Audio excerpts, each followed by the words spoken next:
Thank you, Mr. Chairman. I couldn't be more pleased to be following the comments from Senator Kaine. There's an awful lot of area of agreement. I think I mentioned at our wealth disparity hearing that income ought to be taxed as income. Income's income. And as a result, I don't think there's any secret I was not a real fan of the 2017 tax reform. I, in the end, voted for it because I think we needed a more competitive tax system, and I don't think we were. I don't necessarily agree with Ms. McGinnis when she said that we overshot the corporate rate.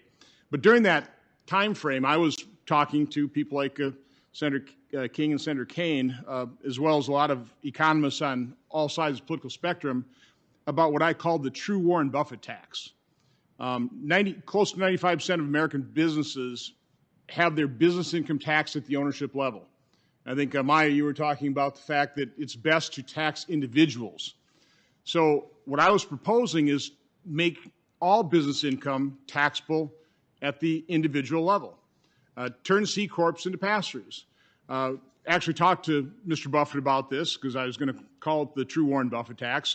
He was intrigued by it. I'm not saying he supported it, but he was intrigued enough to put me in touch with his shareholder services company to iron out the details. We had about a, hour-long meeting with three experts from Joint Committee on Taxation. And I think at the end of that meeting, I think everybody decided that, yeah, this is a change, but what those shareholder services companies have to do for companies and shareholders is far more complex than what I was contemplating. So this is doable.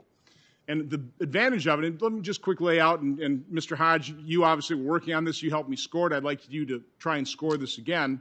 But in the simple way of talking about this is, let's say a little old lady in Oshkosh, Wisconsin owns a share of stock, and $100 of income is attributed to that share. So she's going to get something like a W-2, says you have to report $100 of income, but the corporation has already deposited, like payroll withholding, $25 on your behalf. Now, the benefit here is the tax has already been paid. Again, Mr. Hodge, you were saying 93% of taxes are collected from corporations.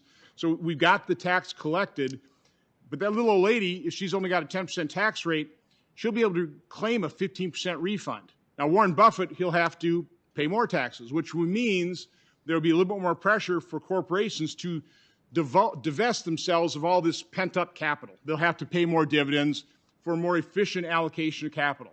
This would incentivize low-income earners to become shareholders. Again, it will force corporations not to pay tax. The individuals are paying tax, but to distribute income for a more efficient allocation. Now, if there's all kinds of things for that corporation to invest, they can sell more stock, and they'll be able to get capital. They can also borrow money.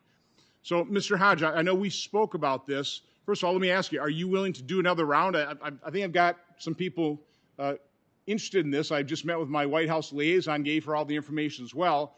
I think we're going to have further discussions. I mean, can we count on the Tax Foundation to look at this and potentially score it? Absolutely. We'd be delighted to work with your team on it. I think moving toward what you might call an integrated system for corporate taxation is the right approach.